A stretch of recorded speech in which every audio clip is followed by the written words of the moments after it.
President Trump and Joe Biden campaign in swing states across the country. We have the results of the final Dornsife Daybreak poll. Voters are casting their ballots at the Galen Center. A poll worker talks about who is voting, including a USC VIP. And a Kaufman School dancer explores how movement helps her cope with everyday stress in this week's Quarantine Creative. Live from USC, you're watching Annenberg TV News. Close to 100 million Americans have already cast their votes. I'm Caleb Michael reporting from Oakley, California.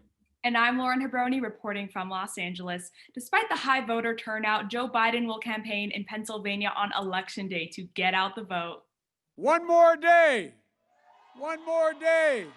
Tomorrow we have an opportunity to put an end to a presidency that's divided this nation.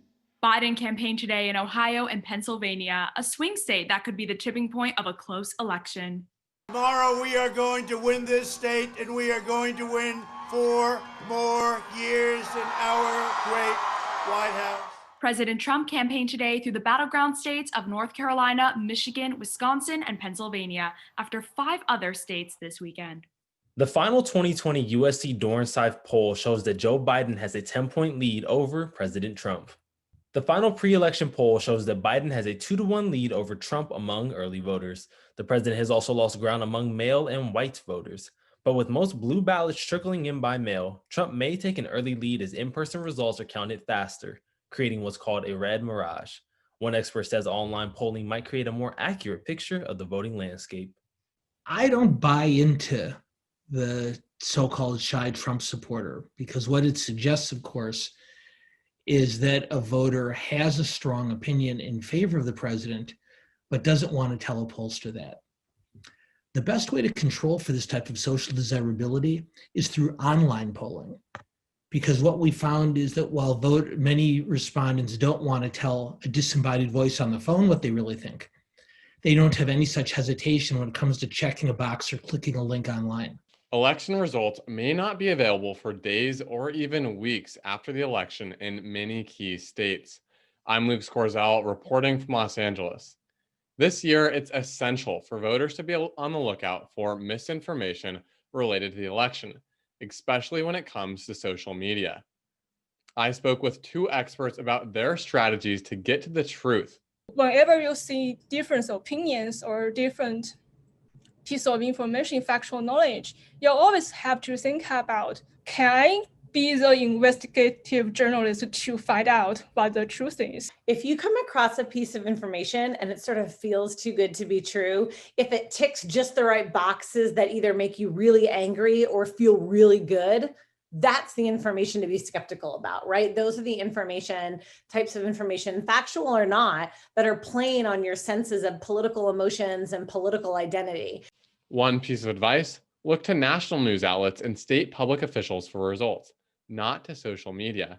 Twitter recently posted a list of news outlets with independent election coverage. ABC News, the Associated Press, CBS News, CNN, Decision Desk HQ, Fox News, and NBC News all made their list. But one expert says that putting your phone down might be a little more important than following every update in this year's election. Fill your time with something else, whether it be going for a walk or any sort of hobby, something that gets you so that you're putting your device down. It's going to make a huge difference. We're going to know the results eventually, so there's no reason to continue to check and recheck. You're more than likely going to be encountering misinformation and disinformation if you're doing that. I'll be covering the election tomorrow night with the rest of the Annenberg Media team. Be sure to tune in to our live YouTube stream from 5:30 until 11 tomorrow night. You can also follow Annenberg Media on Instagram and Twitter for live updates.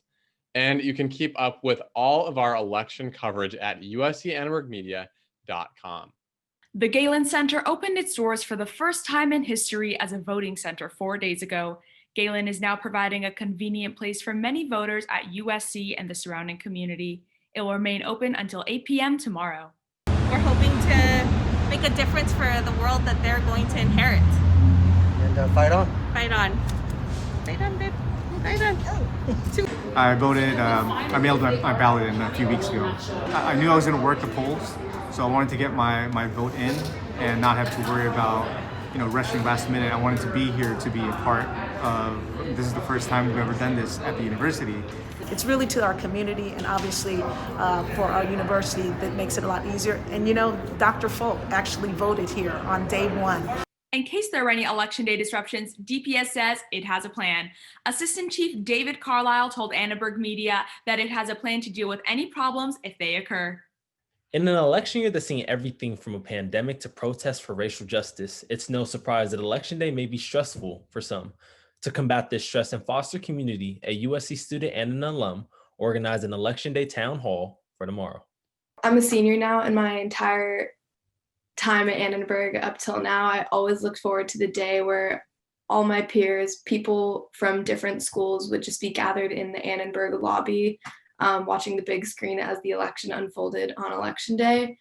Alas, that is not the case this year, but I feel like now more than ever, it is still important to emulate that sense of community. And that's one of the main reasons also we decided to have the town hall, because we wanted to know how students are feeling and to have a safe place for them to be able to talk.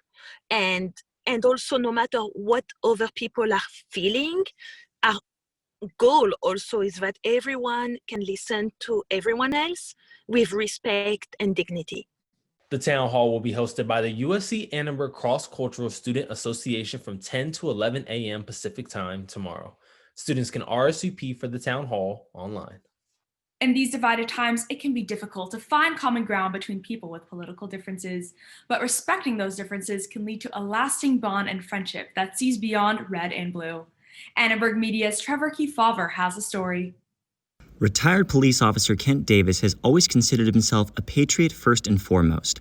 After enrolling in the Navy, he became a police officer in the Los Angeles Housing Authority, patrolling the Los Angeles projects and trying to tackle the area's gangs. It was crime on steroids. We called it, our police department called it ghetto PD.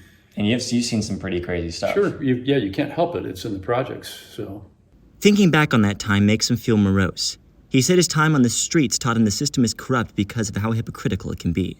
And as a lifelong conservative, he rallied behind President Donald Trump, and his pledges to call out political corruption, maintain law and order, and drain the swamp. This guy actually believes what he says. Actually believes this, okay? And that reminds me of Ronald Reagan when he was negotiating with Gorbachev. Kent is such an unwavering Trump supporter, he can't imagine a scenario where he doesn't win. If he doesn't get another 4 years, he's in big trouble. And I think we're all in trouble. So it might be even harder to imagine that one of Kent's closest friends is a diehard liberal. The person on the phone with Kent is this guy, George Holt, a security consultant in Riverside who sells weapons for a living now. But about 25 years ago, he worked alongside Kent for the Los Angeles Police Department. At some point, we ended up in the same car together. And we just kind of clicked, man, and the bond was 30 years old at this point. George was once a conservative like Kent, but had what he calls a sudden epiphany that transformed his political views. While I had done well as a black man, born in 1965, growing up in America, everybody didn't have the same advantages that I had, because I did have some advantages. George and Kent have managed to bridge the political divide, because they say that despite being on opposite sides of the aisle, it's important to remember that the country comes first. The bond wasn't forged in politics, it was forged in the streets. And the trust came from the streets. So certainly conservative. He's my favorite conservative, one of my favorite conservatives. Regardless of who anyone votes for, it pays to look for the common ground. For Annenberg Media, I'm Trevor Kefauver.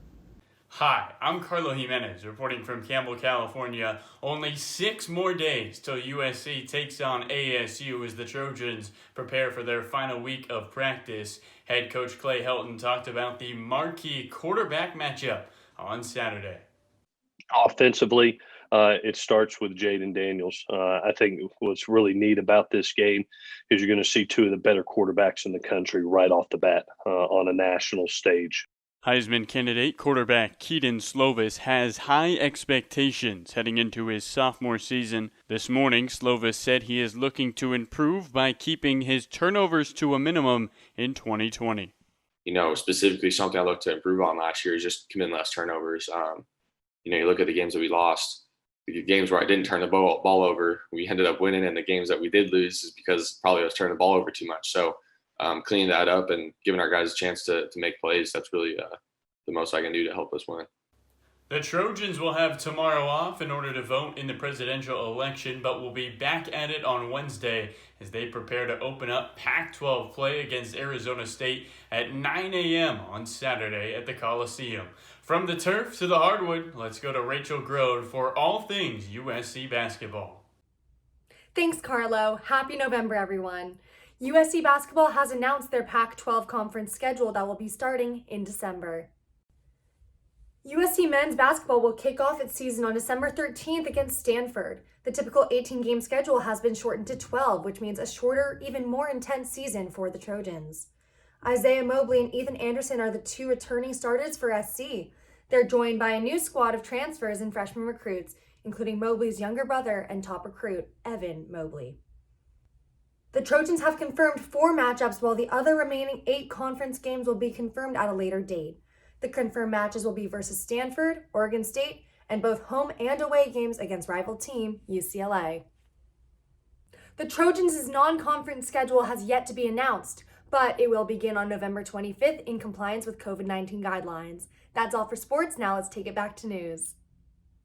Today is All Souls Day, a day for prayer and remembrance of the dead. It is honored by Catholics and other Christians with a variety of practices. Annenberg Media reporter Emily Bonilla says the holiday holds special significance this year. This year, I think we really decided to, we wanted to celebrate the lives lost of those who were victims of COVID, and also like police brutality and things like that. So it's definitely much tougher because this year is already tough in itself. And it's, it's sad that we had to, include these people, but at the same time, remembering them is what the celebration is all about. This is Emily Bonilla's altar that her family put together for All Souls Day. This is a common practice, along with visiting cemeteries, leaving out food, and lighting candles in order to celebrate life. All of these practices are meant to help connect their family on this special day.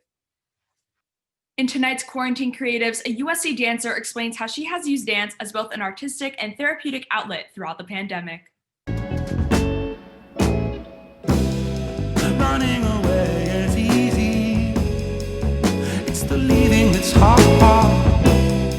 Simran Player and a few USC alumni created a dance field called Time Moves Slow. It captures the close relationship between love and grief and will debut on Instagram this month. Moving is therapeutic for me. I think it's therapeutic for a lot of people as well, but for specifically me, I find that I'm able to process my emotions and figure out who I am just by dancing and allowing my body to move and try new things. While this time has been really, really difficult, like very difficult for everyone all around, I think the ways in which we cope and find ways of exploring are crucial. And I think the arts are the answer to that. I think the arts bring people joy to either participate in or to just observe. Well, Lauren, do you think you could dance like that? Oh, I wish. Maybe only in my dreams. Definitely. Well, thank you all for tuning in so much. That's all for us on this Monday. From all of us here at Annenberg TV News, have a good night.